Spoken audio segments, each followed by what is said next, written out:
আছা বোলো? মই ইয়াতে আছো। তুমি ক'ত আছা? মই ঘৰতে আছো আকৌ। গম পাই নি গাঁৱত? হে? গাঁৱত গম পাই নি? একো গম নাই পোৱা এতিয়ালৈকে। মৰিলে বুলি গম পাই চবেই। হা? চবেই মৰিলে বুলিয়ে ভাবিছে। মৰিলে বুলি গম পাই ন? আচ্ছা, ময়ো নিউজটো চাব পৰা নাই। ইয়াত কাৰেণ্ট চাৰেণ্ট নাই, মোবাইল অফ। মই যেনে তেনে মোবাইলটো চাৰ্জ কৰি লৈছো। তো কি তাত মৰিলে বুলি গম পাই ন? চবে মৰিলে বুলি ভাবি আছে। এনে কেনেকুৱা ধৰণে কি হৈ আছে?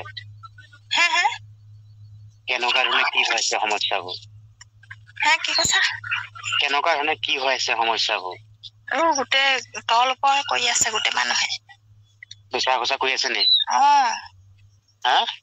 পুলিচ গোটেই ঘৰে ঘৰে পুলিচ। হা? পুলিচ গোটেই ঘৰে ঘৰে পুলিচ। আচ্ছা, ঘৰে ঘৰে?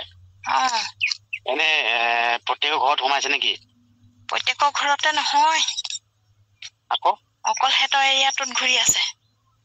এইটো ঘূৰি আছে ন? এনে হ'লেও নিৰ্ভীক মানে থাকিব পৰা যাব নে নাযাব বাৰু? কি কৈছা? নিৰ্ভীক মানে থাকিব পৰা যাব নাই? কিবা চিয়াৰি লাগিছে নি? গোটেই চিয়াৰি লাগি আছে। চিয়াৰি লাগি আছে? আচ্ছা, তোমালোকৰ ঘৰত আহিছিলে নেকি বিচাৰিটো? তোমাক প্ৰথম দিনাখনে পালেগে ন? পালেহি আকৌ হেৰি আহে, ভয় লাগি আছে। এনে বেলেগ কি কথা সুধিছিলে? সেইবোৰে আৰু সুধাবিলাককে সুধি আছে। আচ্ছা, বাকী মোক এতিয়া নাই বুলি ভাবি আছে ন? মৰিলে বুলি ভাবি আছে আকৌ। আচ্ছা, মইতো এতিয়া জীৱিতই আছো। ভালে আছে বাৰু যি হৈছে, কিন্তু বেয়া লাগিছে, বহুত বেয়া লাগিছে। এনেকে মইতো ইয়াত ইচ্ছাকৃত ভাৱেহে আছোহি, তো এনেকে বেয়া লাগিছে। তুমি এতিয়া কথাটো জনাই দিব নোৱাৰিবা ন? নোৱাৰিম নহয়, মই এতিয়া কেনেকে কম? কি দিগদাৰ হব নেকি জনাই দিলে? মানে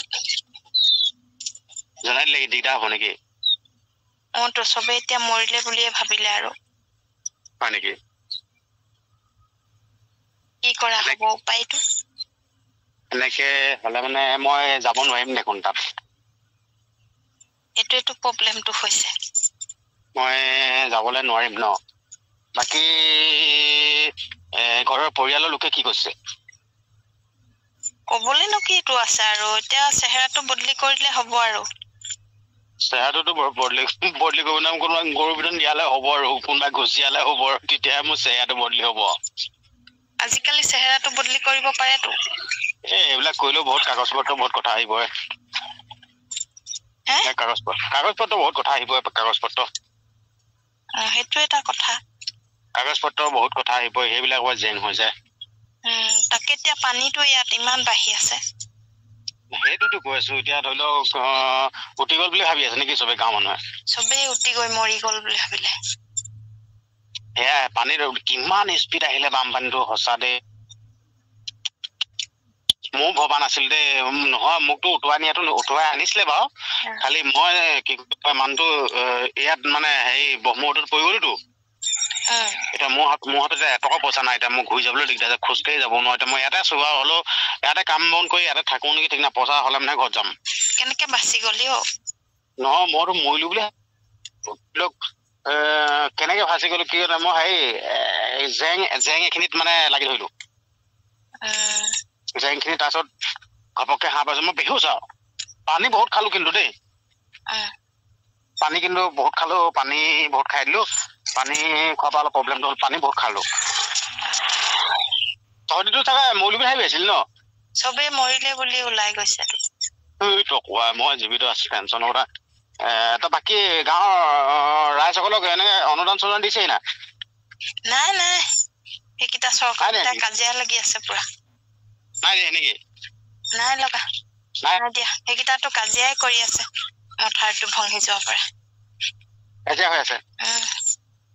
আচ্ছা, বাকী কি কয়, তহঁতৰ ঘৰত পানী বুৰিলে নাই?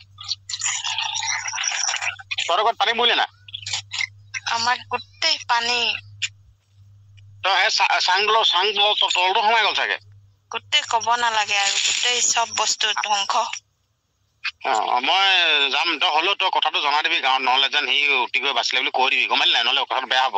কম কৰিবি নহ'লে বেয়া হ'ব জনাই দিম জনাই বাচি আছিলে তাৰপিছত তই মই ফোনটো তই নাম্বাৰটো ক'ব ল'লি তই এইটো মোৰ এতিয়া যেনে তেনে এইটো কিবা এইটো গৰমত ৰ'দত শুকুৱাই মেলিহে মই ঠিক কৰিছোঁ মোবাইলটো মই এইটো পাইছোঁ আকৌ আগৰ নম্বৰটো আচ্ছা বাকী চিন্তা কৰি নাথাকিবি পাছত যাব লাগিব তই তাতো পটককৈ দিগদাৰ হৈ গ'লে পানীটো ইমান পটাপট বাঢ়ি আহিলে এইটো হেৰি পাহাৰৰ পৰা নামি আহিলে পানীটো ন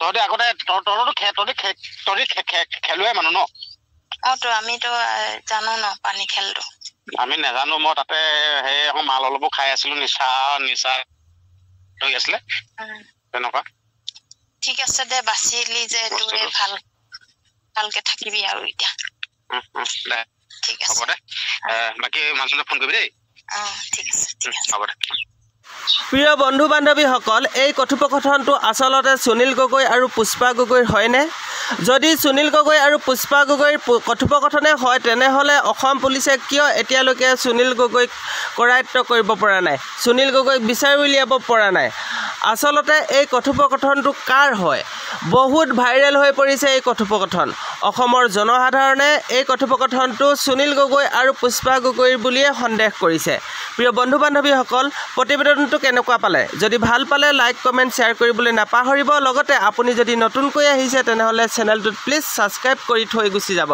তেনেহ'লে অন্য এটা ভিডিঅ'ত লগ পাম আজিলৈ আহিছোঁ ধন্যবাদ